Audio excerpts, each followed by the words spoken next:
Hi everybody, happy Friday. Welcome to this week's Impact Assessment. Thank you Jocelyn Kahn for submitting your site, healinggrowthandwholeness.com. There's a hyphen between each word in the domain. And today we're looking at this page that she pointed me to called Who We Serve. I did take a look through the site and I couldn't find that there was anyone else offering services. So I might consider, Jocelyn, changing the name here to Who I Serve. It's a little more personal and it's more accurate. However, I wouldn't change the URL in case it's linked somewhere else. So, Who I Serve in the sidebar is fine. And I couldn't find that there was a blog on this site, and that's going to put you at a disadvantage for two main reasons. The first is that you have no content to offer kind of as a cookie to your potential clients, a reason to sign up for updates so that you can offer them useful content that's related to your work. And it's really key at building relationships with your potential clients who are existing online and who you're trying to reach. The second reason is that if your site isn't receiving regular updates, at least weekly, the search engines will start to ignore you. And I did notice that your site is a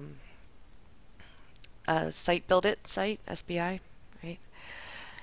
And SBI was a great tool a few years ago. It's a lot of the benefits that they had to offer were kind of outdated when Google's new Panda changes came along, the new algorithm.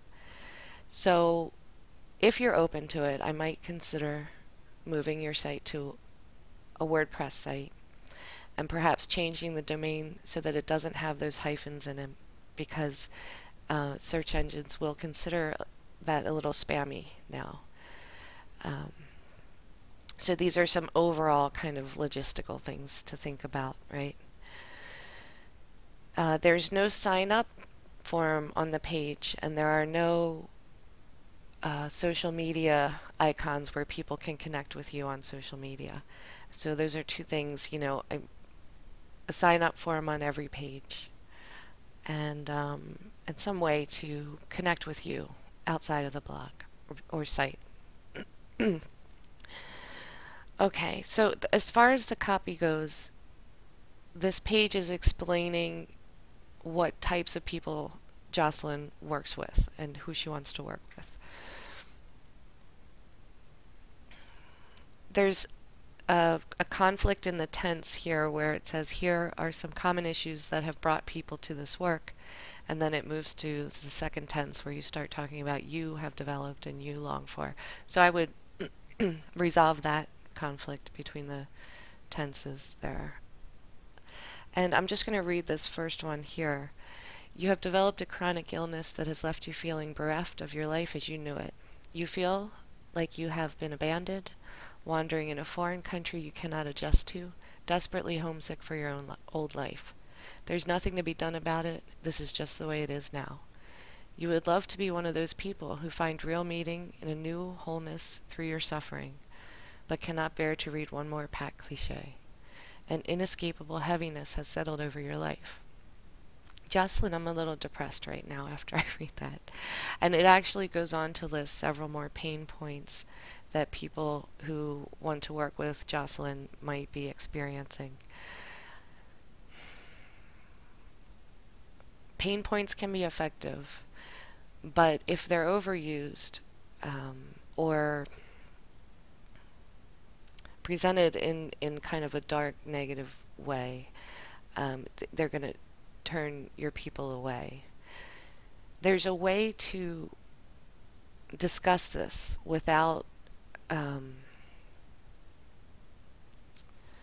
being depressing. There's a way to say, people who work with me include people who have chronic illness and are looking for ways to find greater meaning in the challenges that life has presented them. They are looking for ways to feel fulfilled in their life. And so these subtle differences can make a big difference in how attracted people are to continue reading. Um, okay, so it's just something to keep in mind. It's just another way to approach, this listing of the issues that you can help with. As we scroll down, this paragraph here, and I'll read it for everyone if you can't. Are you hoping for a quick fix? Actually, healing can and does happen quickly. In an instant, a burst of fresh air comes, dislodging a decades-old perception of your life and changing everything. However, most of us have spent decades reinforcing our sense of separation from the wholeness of who we are. Being able to live from a fundamentally different sense of who we are, the basis for lasting change, takes time. This confuses me, and I think I've said it several times, and I'll say it again. I have a post-it note up by my desk that says, "A confused mind always says no." So the first sentence says healing does happen quickly, and the last sentence says healing takes time. It's confusing and conflicting, and people are just going to turn away at that point because they're confused. The last sentence here is a sentence that I think kind of exemplifies the overall feeling of what I would change in the copy on this page, and that's that there's an overwhelming kind of negativity going on, and I know it's unintentional. But the last sentence reads, "You will not get the most benefit from this work if you do not have this commitment." What's wrong with saying the more committed you are to this work, the more you'll get out of it?